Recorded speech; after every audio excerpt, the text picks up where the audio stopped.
सौरभ शर्मा को कोर्ट लेकर पहुंची है लोकायुक्त की टीम। लोकायुक्त की टीम ने सौरभ शर्मा को गोल्ड कैश कांड में कोर्ट में पेश कर दिया। ये बहुत बड़ी खबर बता रहे हैं हम आपको। 19 दिसंबर से ही इसकी तलाश की जा रही थी और अब महीनों के बाद सौरभ शर्मा लोकायुक्त के हाथ लग गया, पुलिस के हाथ लग गया है, लोकायुक्त की टीम के हाथ चढ़ चुका है सौरभ शर्मा। और देखिए उसको अभी लोकायुक्त की टीम जो है कोर्ट लेकर पहुंची है। बीते दिनों ही खबर आई थी कि सौरभ शर्मा जो है वो सरेंडर करने के लिए पहुंचा है। आप देख लीजिए ये जो गाड़ी है यहाँ पे आपको दिखाई दे रहा है। इस वक्त सौरभ अंदर बैठा हुआ और मुंह छुपाता हुआ सौरभ के साथ वहाँ पे एक और शख्स भी है जिसे इस वक्त कोर्ट में लेकर आया गया है। सौरभ क्या कहोगे आप? तो आप देख सकते हैं तस्वीरों में लोकायुक्त की पुलिस सौरभ को ले जाते हुए अंदर कोर्ट में पेश करने की पूरी तैयारी है और एमपी नगर पुलिस भी यहाँ पे पहुंची है। ये तस्वीरें आप देख लीजिए, सौरभ शर्मा को अंदर ले जाया गया। सौरभ के साथ वहाँ उसके सहयोगी चेतन या फिर शरद को भी साथ में लेकर आया गया है। ये कोर्ट के बाहर की तस्वीरें हैं। ये लोकायुक्त की टीम लेकर आई है इसी MP02 MP03 गाड़ी से और सौरभ को आज कोर्ट में पेश किया जाएगा। और सबसे महत्वपूर्ण है कि आज ही उसको लोकायुक्त ने गिरफ्तार किया है, आज ही रिमांड मांगी जाएगी। कैमरामैन राकेश के साथ विवेक पांडे, विस्तार न्यूज भोपाल। तो ये आप एक्सक्लूसिव तस्वीरें देख रहे थे विस्तार न्यूज पर। सौरभ शर्मा भोपाल गोल्ड कैश कांड मामले में आरोपी सौरभ शर्मा को लोकायुक्त की टीम ने गिरफ्तार कर लिया है। कोर्ट में पेशी के लिए उसे कोर्ट ले जाया गया है। यह बहुत बड़ी तस्वीर है, इस तस्वीर के बहुत बड़े मायने हैं क्योंकि अब जब खुलासा होगा तो कई बड़े नाम भी सामने आ सकते हैं क्योंकि करोड़ों रुपए कैश मिले थे और गोल्ड के साथ साथ सिल्वर के तमाम सिल्लियां भी मिली थी, सोना चांदी बरामद हुआ था। हमारे साथ हमारे सहयोगी मध्य प्रदेश के ब्यूरो चीफ हमारे अंचल शुक्ला हमारे साथ जुड़ गए हैं, आपको सीधे उनके पास लिए चल रहे हैं। अंचल जी, इन तस्वीरों के बहुत बड़े मायने हैं क्योंकि लगातार एक महीने से छानबीन की जा रही थी, बीते दिनों सरेंडर की खबरें आई, सवालों के कटघरे में खड़ा किया जाने लगा अब सुरक्षा एजेंसियों को। अब जो है सौरभ शर्मा हाथ लग गया है।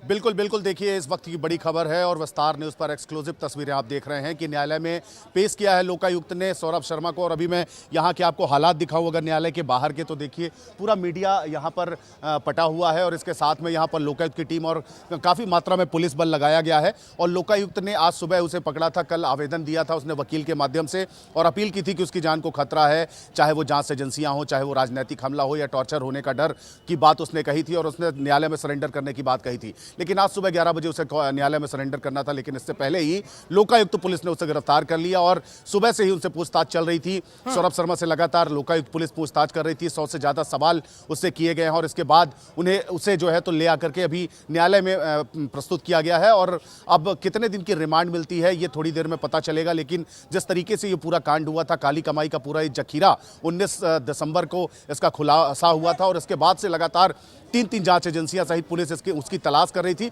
लेकिन सौरभ शर्मा का कोई सुराग नहीं मिला था। लेकिन जब उसने कोर्ट में आवेदन किया और सरेंडर करने की बात कही थी, इसके बाद से ही जो ये जांच एजेंसियां हैं ये एक बार फिर से हरकत में आई थी और इसके बाद आज सुबह ही उसे गिरफ्तार किया गया है और लोकायुक्त पुलिस ने उससे पूछताछ करी है। बीते दिनों ही यह खबर आई कि सौरभ शर्मा ने जो है कोर्ट पहुंचकर आवेदन दिया है सरेंडर करने का।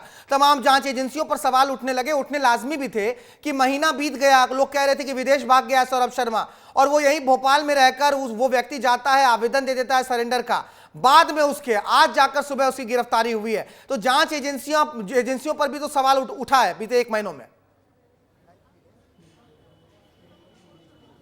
बिल्कुल बिल्कुल, देखिए जिस तरीके से ईडी आईटी और लोकायुक्त लगातार उसकी तलाश कर रही थी और 40 दिन पूरे होने को है जब ये पूरी कार्यवाही की शुरुआत हुई थी और उसके बाद जिस तरीके से उसने खजाना उगला था और एक के बाद एक नाम भी जुड़े थे, कई अधिकारियों के, कई मंत्रियों के, कई पूर्व मंत्रियों की बिना इस पर आए थे और भाजपा और कांग्रेस में जमकर इस पूरे मामले पर राजनीति भी गरमाई थी और लगातार सौरभ शर्मा की तलाश चल रही थी, लेकिन उसकी तलाश कोई नहीं कर पा रही थी। जबकि ये 3 प्रमुख एजेंसियां जो हैं ये लगातार इस पूरे मामले की जाँच कर रही थी और कल जबकि उसने आवेदन दिया और न्यायालय में सरेंडर करने की अपनी याचिका, और 3 बिंदुओं पर उन्होंने बात कही कि जान का खतरा है और टॉर्चर होने का डर उसने बताया।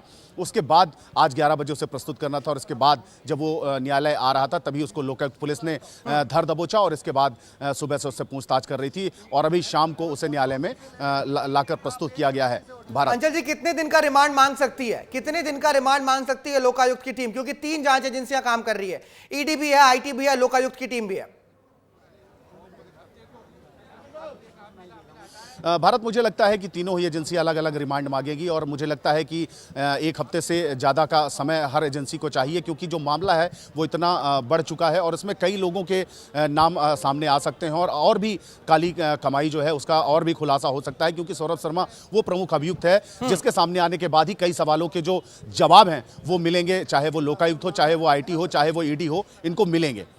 अंचल, इतने दिन तक गायब कहां था सौरभ शर्मा, क्योंकि विदेश तो ये भागा नहीं, देश में था, कहां गायब था, कहां से कैसे लोकेशन चेंज कर रहा था, कोई जानकारी अब तक निकलकर सामने आई है इस बाबत?